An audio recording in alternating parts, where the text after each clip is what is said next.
Hello students, কেমন আছো তোমরা? আশা করি সকলেই ভালো আছো, তোমাদের পড়াশোনাও ভালো চলছে। ক্লাস 11-এর ফার্স্ট সেমিস্টার পরীক্ষা মাত্র কয়েকদিন। আজকে আমরা ইতিহাসের তৃতীয় অধ্যায়ের একটি গুরুত্বপূর্ণ টপিক চোল সাম্রাজ্যের ইতিহাস ওয়ান শট রিভিশন করব। তোমাদের যদি এই চ্যাপ্টারটি এখনও পড়া না হয়ে থাকে, ভিডিওটির শেষে তোমাদের সব মুখস্থ হয়ে যাবে, তাই তোমাদের ভিডিওটি শেষ অবধি দেখতে হবে, বিনা স্কিপ করে দেখতে হবে। আমি উজ্জ্বল তোমাদের সকলকে স্বাগত জানাই knowledge stand study YouTube platform. Chola সাম্রাজ্য। চোল সাম্রাজ্যের প্রতিষ্ঠাতাকে বিজয়ালয়। বিজয়ালয়ের উপাধি কি ছিল? নরকেশরী। এরপর রাজা হয় প্রথম আদিত্য। তিনি পল্লবদের পরাজিত করেছিলেন এবং তাই তার উপাধি কোদণ্ডরাম। এরপরে রাজা হয় প্রথম পরান্তক। তিনি মাদুরাই জিতেছিলেন, তাই তার উপাধি মাদুরাই কোন্ড।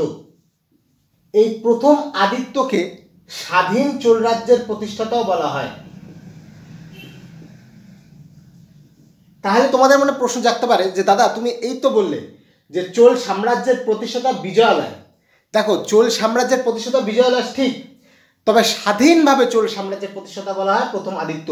অপশানে যদি তোমাদের বিজয়ালয় থাকে, অবশ্যই বিজয়ালয় টিক করবে, ঠিক আছে? কোনো কোনো সময় প্রথম আদিত্য থাকে, যার জন্য আমি বলে দিলাম। আর তোমরা অবশ্যই এই উপাধিগুলি মনে রাখবে, ঠিক আছে? তোমাদের প্রশ্ন কিন্তু এটাও জিজ্ঞেস করতে পারে যে এদের মধ্যে কোনটি চোলদের উপাধি নয়, সুতরাং এই উপাধিগুলি মনে রাখবে। তবে তোমরা আরেকটা তথ্য মনে রাখবে, রাষ্ট্রকূট রাজা তৃতীয় ইন্দ্র চোলদের পরাজিত করেছে। কোথায়? তোক্কলম যুদ্ধে। এখানে প্রশ্ন এটাও আসতে পারে যে তোক্কলম যুদ্ধ কাদের মধ্যে হয়েছিল? রাষ্ট্রকূট এবং চোলদের মধ্যে। এবার আমরা জানবো চোল রাজা রাজরাজ সম্পর্কে। সালটা মনে রাখবে, 985 খ্রিস্টাব্দ থেকে 1014। চোল সাম্রাজ্যের অন্যতম শ্রেষ্ঠ সম্রাট এই রাজরাজ। এই রাজরাজের নাম কি ছিল? অরুমলি বর্মা। প্রশ্ন কিন্তু এখানেও আসতে পারে যে কোন সম্রাট রাজরাজ নাম নিয়ে সিংহাসনে বসে? অরুমলি বর্মা। এই রাজরাজ শিবের ভক্ত ছিলেন। তিনি তাঞ্জাউরে একটি মন্দির বানায়, মন্দিরটির নাম বৃহদেশ্বর মন্দির, এবং একেই রাজরাজেশ্বর মন্দিরও বলা হয়। এটি কিসের মন্দির ছিল? শিবের মন্দির। তিনি শিবের ভক্ত ছিলেন, তাই তিনি উপাধি নিয়েছিলেন শিবপাদশেখর। প্রশ্ন এটাও আসতে পারে যে শিবপাদশেখর কার উপাধি ছিল? এই রাজরাজের উপাধি কি কি ছিল? একটা তো ছিল শিবপাদশেখর, যেটা শিব ভক্তের জন্য নিয়েছিল। এছাড়াও ছিল রাজকেশরী, মামুন্ডি চোল,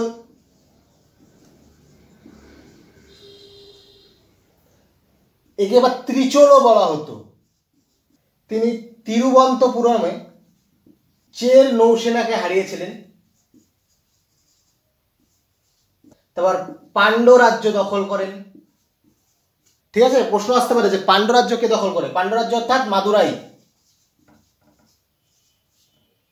তিনি শ্রীলঙ্কায় আক্রমণ করেন এবং এই সময় শ্রীলঙ্কার রাজা কে ছিল? পঞ্চম মহেন্দ্র। এগুলি অবশ্যই মনে রাখবে।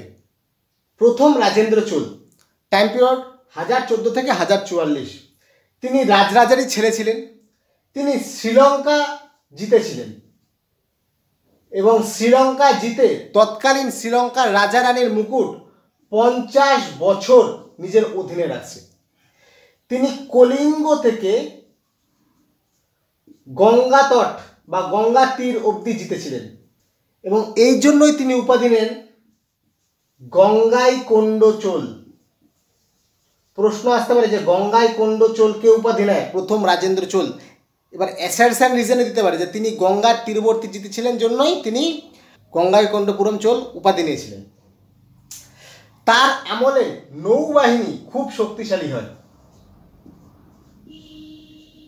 এবার প্রশ্ন এখানে আসতে পারে যে নৌবাহিনী শুরু কে করে?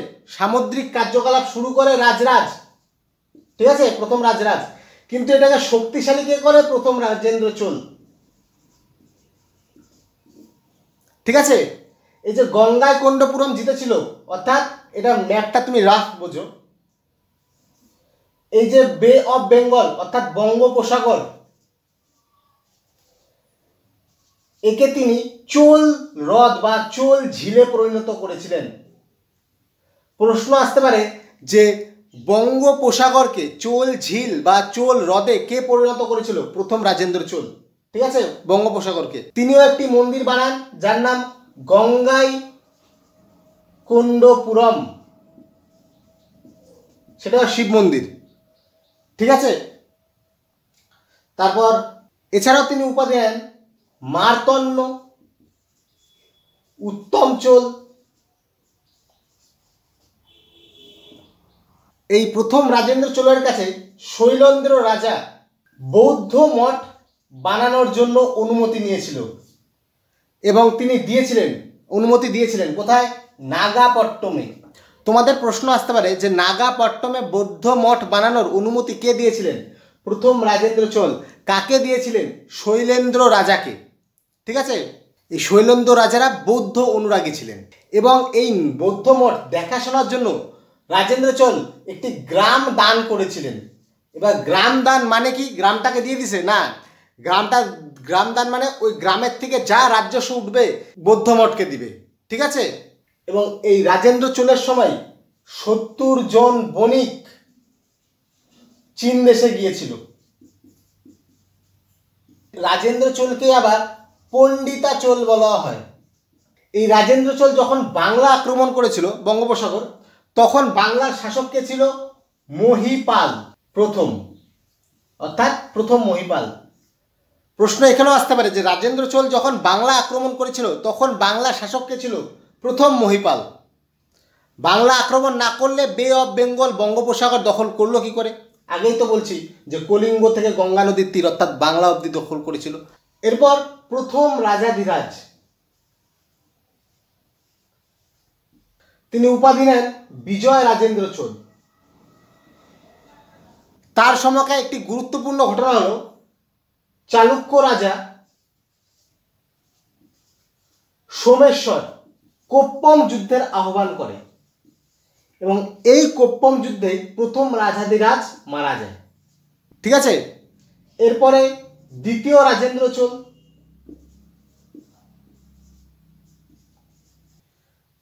এর সময়টা হচ্ছে 1044 থেকে 1052 আর এর 1052 থেকে 1064।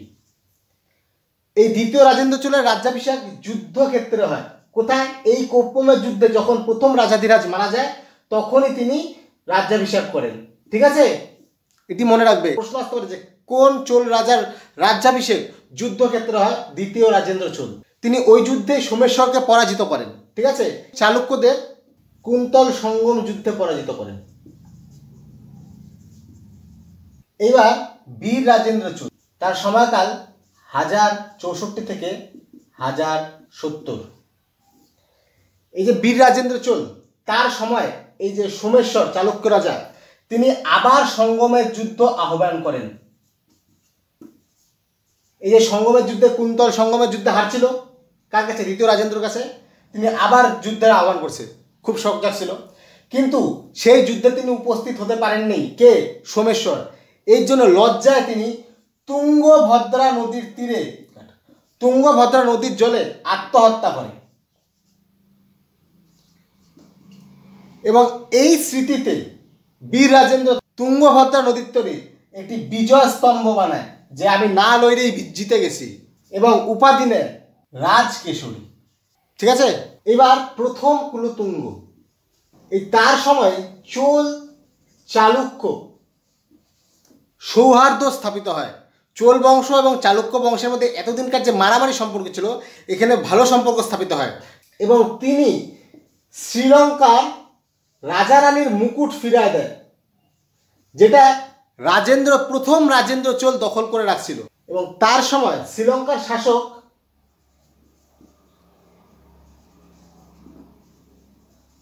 বিজয় বাহু স্বাধীন হয়। ঠিক আছে, এবং কুলোতুঙ্গ এত ভালো কাজ করে এর জন্য তিনি উপাধি কি রাখেন? সুড, গোমত, বৃত্তচোল। এছাড়াও তার স্বর্ণমুদ্রায় কট কোন্ডচলন উপাধি থাকে। তিনি চীনে 92 জন দূতমণ্ডল পাঠিয়েছিলেন। প্রথম রাজেন্দ্র চোল 70 জন পাঠিয়েছিল, প্রথম কুলোতুঙ্গ 92 জন পাঠিয়েছিল। বলা হয় তিনি চোল বংশের শেষ শক্তিশালী রাজা। তবে এটা নিয়ে বিতর্ক রয়েছে, কারণ আরেকজনকে চোল বংশের শেষ মহান রাজা ধরা হয়। এবার বিক্রম চোল। এই বিক্রম চোল ত্যাগ সমুদ্রের উপাধি নেয়। তিনি গোবিন্দরাজ মন্দিরে বিষ্ণু মূর্তি সমুদ্রে ফেলে দিয়েছিলেন। ঠিক আছে। এরপর তৃতীয় কুলোতুঙ্গ, তাকে চোল বংশের শেষ মহান রাজা ধরা হয়। যদি প্রশ্নে আসে চোল বংশের শেষ মহান রাজাকে, তৃতীয় কুলোতুঙ্গ। আর যদি প্রশ্ন বলে যে চোল বংশের শেষ শক্তিশালী রাজাকে, প্রথম কুলোতুঙ্গ। এছাড়াও চোল বংশের শেষ রাজা কে ছিল? তৃতীয় রাজেন্দ্র। এগুলি মনে রাখবে, চোল বংশের প্রথম রাজা, শক্তিশালী রাজা, মহান রাজা, শেষ রাজা। এবার চোল প্রশাসন। চোল রাজারা কি কি উপাধি নিয়েছিল? চক্রবর্তীগল, ত্রিরক সম্রাট, চোল মার্তণ্ড, পাণ্ড কুলাসনী, করার গণ্ড প্রভৃতি আরও অনেক উপাধি আছে। এবার বিভিন্ন ঐতিহাসিক উপাদান অর্থাৎ লেখো। প্রথম রাজেন্দ্র চোলের কি আছে? তিরুবালঙ্গাডু, রাজরাজের তাঞ্জোর এবং লাইডেন বা লিডেন অভিলেখ। প্রথম পরান্তকের উত্তর মেরু অভিলেখ, তোন্ডাইমান অভিলেখ। প্রথম আদিত্যের তোক্কলম অভিলেখ এবং তিল্লোত্তানাম অভিলেখ। এবার একটা জিনিস মনে রাখবে, এই উত্তর মেরু অভিলেখতেই চোল সাম্রাজ্যের শাসন সম্পর্কে জানা যায়। ঠিক আছে। প্রশ্ন আসতে পারে যে চোল শাসন সম্পর্কে কোন অভিলেখ থেকে জানা যায়? উত্তর মেরু অভিলেখ থেকে। চোল প্রশাসনে উচ্চ শ্রেণীকে বলা হতো পেরুন্দনম এবং নিম্ন শ্রেণীকে বলা হতো শিরুন্দনম। আর এগুলি ছিল বংশানুক্রমিক। রাজার ব্যক্তিগত অঙ্গরক্ষক অর্থাৎ বডিগার্ড, একে বলা হয় বে ভৈক্কর। এগুলির এরকম নাম মনে হবে। রাজার উচ্চ মন্ত্রীকে বলা হতো উডন কুট্টম। সুন্দর চোলের অনবিল তাম্র শাসনে অনিরুদ্ধ নামে এক ব্রাহ্মণ সচিবের উল্লেখ পাওয়া যায়। ঠিক আছে, এটা মনে রাখবে। এছাড়াও রাজগুরু ছিলেন, এরা ধর্মীয় কাজে পরামর্শ দিত। এবার কিছু রাজার মুখ্য আধিকারিকের নাম জেনে রাখো। ঔলে নায়কম মুখ্য সচিব। এই মুখ্য সচিব আর ব্রাহ্মণ সচিব কিন্তু আলাদা। তিরুন্দাম একজন প্রধান কর্মচারী। বিভেইয়া দিককরণ একজন দপ্তরি অর্থাৎ অফিসে কাজ করে। ঠিক আছে। চোল শাসন ব্যবস্থা প্রশাসনিক একক কয়টি? 6টি। কি কি? রাজ্য, মণ্ডলম, নাডু, বলনাডু, স্থল, গ্রাম। দেখো 6টা আছে। রাজ্য হচ্ছে সমস্ত রাজ্য। রাজ্যকে ভেঙে হয় মণ্ডলম, একে বলা হয় প্রান্ত। প্রান্ত, এরপর মণ্ডলমের পর হয় নাডু। নাডুকে কি বলা হয়? জেলা বা জেলা। জেলার ছোট একক কি? বলনাডু। এরপর মহকুমা হলো স্থল এবং গ্রাম সর্বনিম্ন একক। প্রশ্ন আসতে পারে যে চোল শাসন ব্যবস্থার সর্বনিম্ন একক কি? গ্রাম। এই নাডুর স্থানীয় সভা, একে বলা হয় নট্টার। মনে রাখবে। এর সাথে আমি আরেকটা জিনিস যোগ দিয়ে দিচ্ছি। বিচার ব্যবস্থার যে সমিতির সদস্য, একে বলা হয় ন্যায়োত্তার। এছাড়া আরো কিছু কর, এদের কথা মনে রাখো। রাজাকে প্রদেয় কর হচ্ছে ইরাই, কডমই, অনুষ্ঠানের জন্য যে কর দেওয়া হতো তাকে বলা হতো উপাজ্ঞার। যুদ্ধের জন্য যেসব কর দেওয়া হতো তাকে বলা হতো দণ্ডম। স্থানীয় জলসেচের জন্য যে কর দেওয়া হতো তাকে বলা হতো এরি ইবু। বৃষ্টি বেগারসম একে বলা হতো বেট্টি। আর এই কর সংক্রান্ত তথ্য যাদের কাছে থাকতো তাদের বলা হতো বাড়িপত্য গণক্কু। ঠিক আছে, এটা মনে রাখবা। রাজ্যের সংক্রান্ত যত তথ্য রয়েছে সেখানে জমা থাকতো, যেটার নাম হচ্ছে বাড়িপত্য গণক্কু। এই রাজস্ব বিভাগের পরিদর্শককে কি বলা হতো? কনকান। তাহলে রাজস্ব যেখানে তথ্য জমা থাকতো সেই অফিসটাকে কি বলা হতো? বাড়িপত্য গণক্কু। আর রাজস্ব পরিদর্শক কি ছিল? কনকান। এবার চোলদের স্থানীয় শাসন। চোলদের স্থানীয় গ্রামীণ শাসনের কটি কাঠামো? 3টি। কি কি? উর, একে বলা হতো সাধারণ সভা। আরেকটা মহাসভা, ঠিক আছে, ও সভা যেটা বলা যায়, একে বলা হয় পেরুঙ্গুনি। আরেকটা হচ্ছে নগরম, এটা ব্যবসায়ীদের সভা। এই উর সাধারণ সভার সমিতি বা সদস্যদের কি বলা হতো? অলুঙ্গনম। এই পেরুঙ্গুড়ি মহাসভার সদস্যকে কি বলা হতো? পেরুমক্কল। ঠিক আছে, এছাড়াও আরো কিছু সমিতি ছিল যাদের বলা হতো বারিয়াম।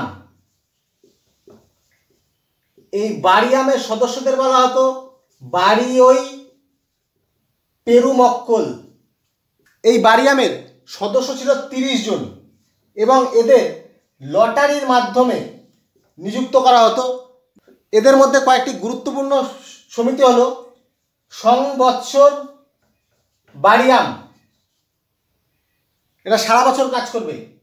এরি বারিয়াম, এরা জল সমিতি।